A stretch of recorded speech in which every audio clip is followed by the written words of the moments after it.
Andũ aingĩ arĩa marekagĩrĩrio kuma njera maganaga ũrĩa marateithĩkire na maũndũ mwanya mwanya marĩa marathomire me njera thutha wa gũtindĩka cioho ciao.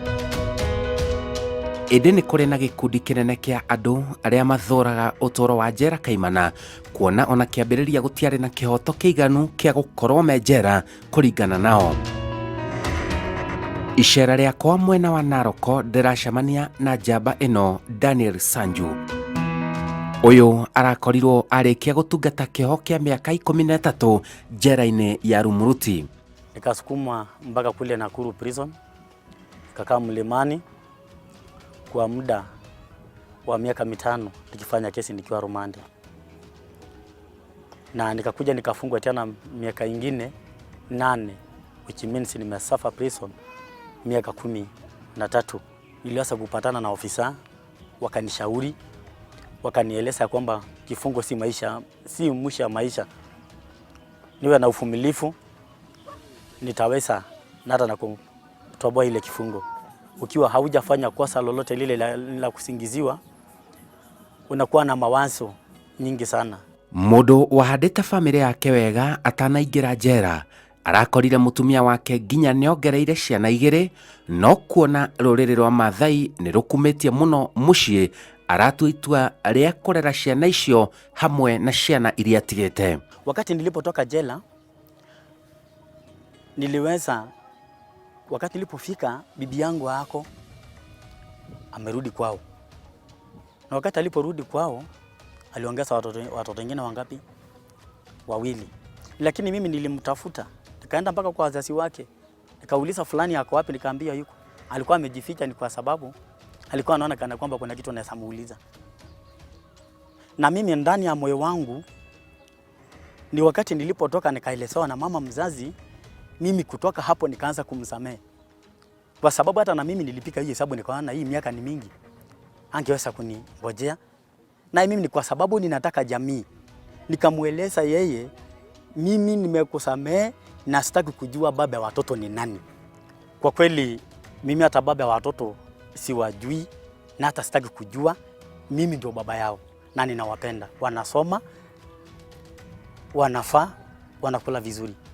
Hata vijana 2, na nashukuru Mungu sababu ni wangu. Mũndũrũme ũyũ aikirio njera thutha wa gũkuruhanio na gĩko kĩmagigi gĩa kwĩrwo atĩ nĩ anyita kĩa hinya mwana mũnini wa itũũra mariganĩtie, no kũringana nake ona ndoĩ mwana ũcio nĩ ũrĩkũ ona kana aciari ake. Ili kitu ilitendeka, nilikuwa nafanya kazi kwa duka fulani hapo senda kwetu.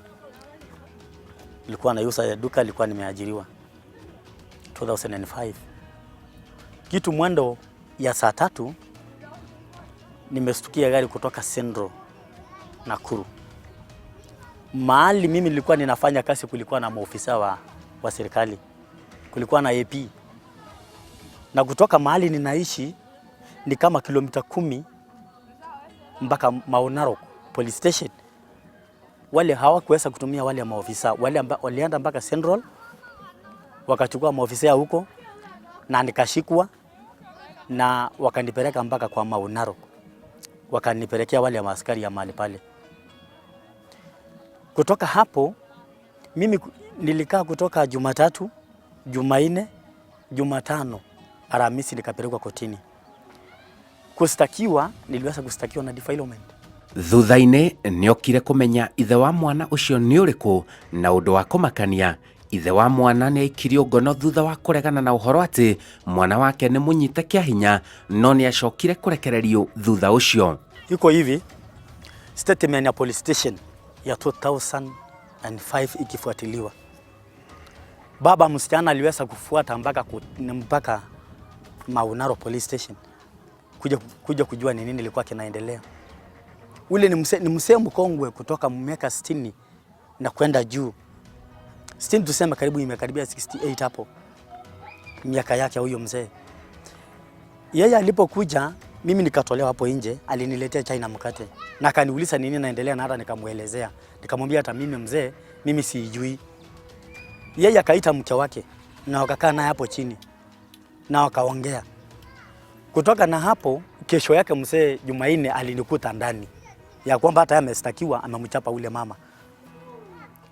tulistakiwa na mzee, kwa sababu mzee alisimama na ukweli na akamwambia OCS, kwa kweli huyu mimi kitu kama hiyo na mtoto ni yangu sijaisikia. Na ndio unaona katika statement, sababu niko nayo ya polisi mpaka hata mahakama, hakuna mahali baba ametajwa katika nini, katika ile kesi. Ako kotini, hata yeye anastakiwa amemchapa mama na mimi nimedefile msichana. Nataka nielewe vizuri sana, waifuatilie sana, sababu hiyo statement ya 2005 hiyo file waitafute kule polisi, waione ni kitu ambaye ninasema ambaye ni kweli. Mzee alipokuja mpaka police station akasema yeye ni baba ya mtoto, lakini ni yeye ndio mtu wa kwanza angeletewa na mama ile maneno ndio achukue hatua ile ambaye anaijua. Lakini kutoka na hapo, kesho yake Jumanne msali nikuta wapi? Cell. Kuringana nake, shira uyu wake waumanire na ngucanio cia mugunda na ti na mundu wa kuraihu. Aca, no mundu wa muciĩ wao, mũrũ wa nyina nake uria mukuru. Ni mtoto tu, hata ni mbali kutoka kwetu, hata ikipimwa I think kutoka 25 kilometers mpaka 230. Stombili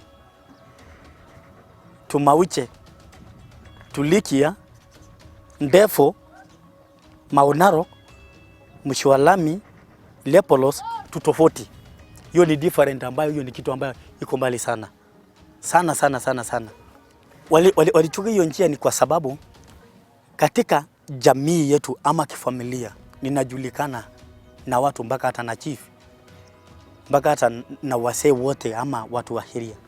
Kwa hivyo angeenda kutafuta mtu ambaye anatujua na sisi tunamjua, hiyo kitu haingeingia. Ni kwa sababu kwa kikwetu Kimaasai kitu kama ile ikitendeka, eti umeshika msichana ya fulani, hiyo ndio kuanga aibu sana katika jamii. Unaletwa katika kikao cha wazee na hata kulaniwa, unasalaniwa. Ni kwa sababu umetenda ambalo si nzuri katika jamii. Na katika kuamaza yetu kijaribu kuiangalia, hiyo ni kitenda ambayo hata anaweza kukuchafulia jina hata katika heria, ukae kana kwamba si mtu ambaye uwe si wa maana.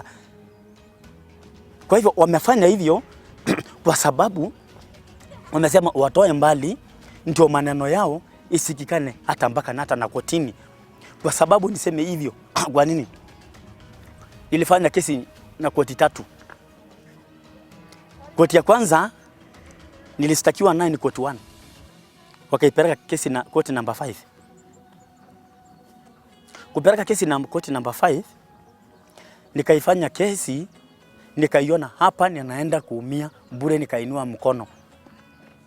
Kwa sababu jaji, naweza taja jina ya jaji, anaitwa Nyaga wa koti 5 na saizi ako Molo. Alikuwa koti 5 2005, na hata serikali wakianza kuichunguza waifuatilie rekodi yake wataiona wamekalia koti number 5, kiti yake ndiye alikuwa magistrate ya koti number 5. Nikaona nikamwambia Mr. Nyaga, unaegemea upande moja. Nilikueleza kwanza tafuta mchunguzi ya kesi ni nani na arrested officer ni nani, ndio upate kujua ile kitu unanifungia ni nani. Kwanza utafute nilishikwa na kina nani na mchunguzi wa kesi ni nani, ndio upate kujua ni wapi mimi nilipo. Maskini wa Mungu hakuweza kunisikiza. Nikamuelezea ile kitu ambayo tunakosaniana na hawa ni shamba, hakuna mahali ambayo mambo na msichana ambayo imekuja kaingililia. Ndio ukitaka kujua na kuelezea, baba yetu alikuwa na wake 4. Bibi ya kwanza, ya pili na ya tatu na hata ya 4. Baba yetu alipoona umri yake inaenda kudidimia, miaka yake simeisha, akaikata shamba kama portion 4. Alipokata portion 4 ya shamba, yeye aliaga. Aliwacha kama amegawa kila kitu. Huyo kijana wa mama, huyo mwingine, sababu sisi tulisaliwa tuko ndugu wawili, nao wanatunyanyasa, wako wawili katika familia. Kwa hivyo walikuwa hao, hiyo portion yao ya mama yao ankagawia shamba wapi? Mahali pale, akairukisha ule ndugu yao akailete portion yetu ya mama yetu, ambayo haingewezekana kwa sababu mama yetu alikuwa na watoto wawili. Nirudi nyuma kidogo, tulikaa kikao na wazee na tukawashinda na kikao ya wazee. Tuwaliuliza swali, mama huyu ambaye ni mama yetu alikuwa na vijana wangapi? Akasema 2. Mbona tunaona sasa tuko 3 katika hii shamba na inastahili tuwe watu 2? Na wewe mko 2 tena katika shamba yenu na hujakata shamba yenu imekaa hivyo na iko wazi. Ni kitu ambayo iko wazi. Hiyo kitu ikalete chuki, ikalete shida mpaka na hata nafita nikainukiwa. Mimi nilifungishwa na mtu ya familia kwa sababu ya msukumano ya shamba. Na hata saa hizi ningeomba hata serikali ya Kenya waichukue jukumu, waifika katika ile shamba, wakuje waone na wajue ni nani ako na ukweli, ni nani anadhulumiwa. Kwa sababu kama sisi kama watoto wa mama mdogo hatujiwezi, hatuna mali, hatuna ndugu mwingine wakubwa kama wao, lakini sisi tumedhulumiwa katika ile njia, kusukumiwa kona ili tupate kukubali shamba iende. Oima njera arakorire ona mugunda uria magucanagiria na mũrũ wa nyina nĩ woirwo na kũgĩakwo, na kĩu kĩrarĩ gĩtũmi kĩiganu gĩake gwĩkwo kũna cira ũcio warĩ na gĩtũmi na nĩ wakuruhanĩte na mũrũ wa nyina ũcio mũkũrũ.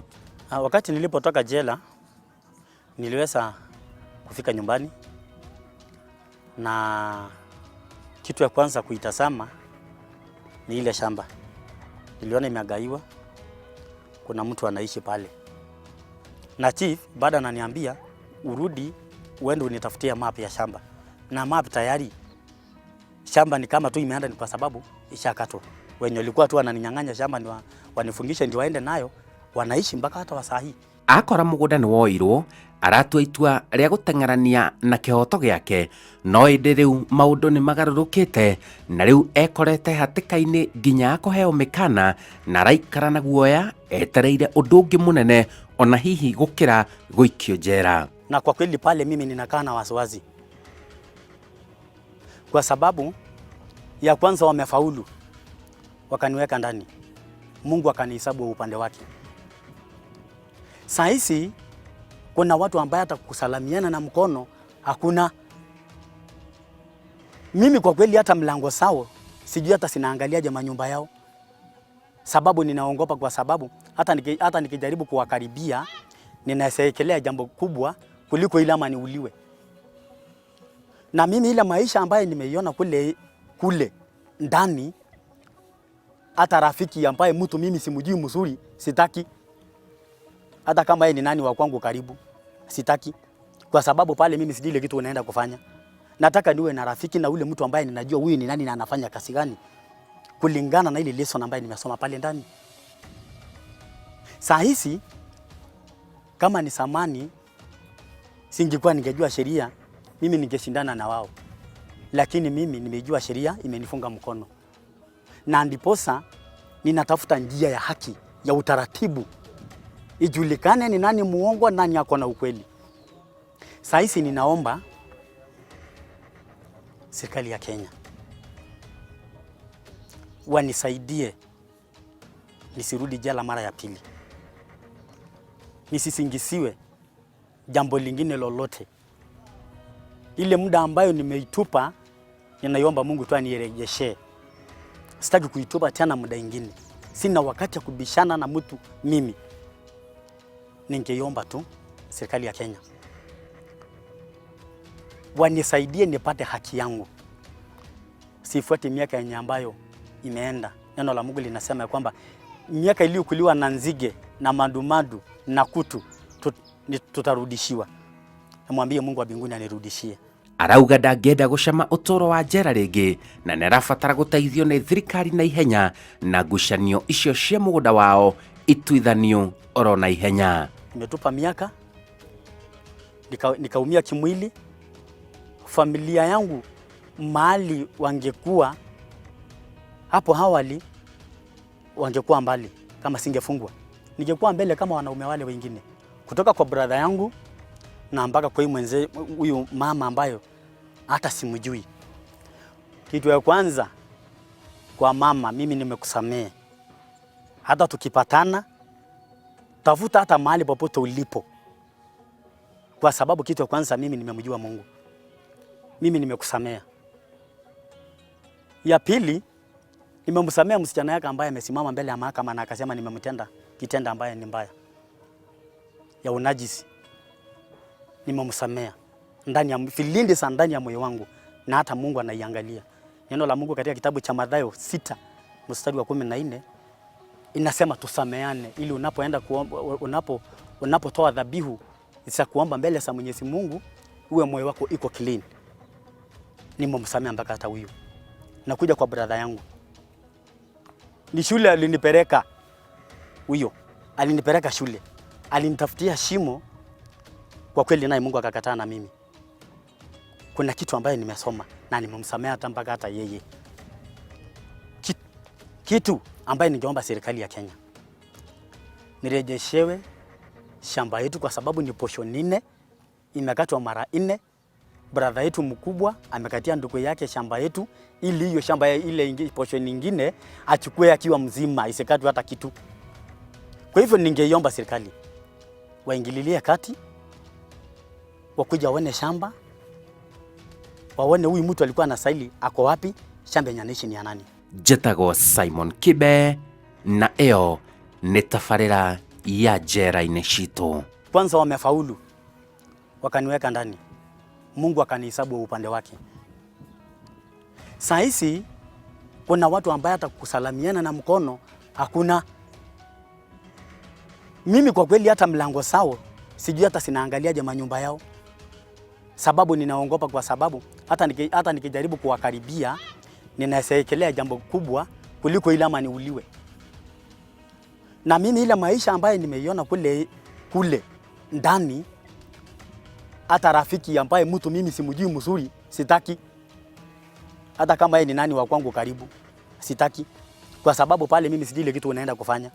Nataka niwe na rafiki na ule mtu ambaye ninajua huyu ni nani na anafanya kazi gani, kulingana na ile lesson ambaye nimesoma pale ndani.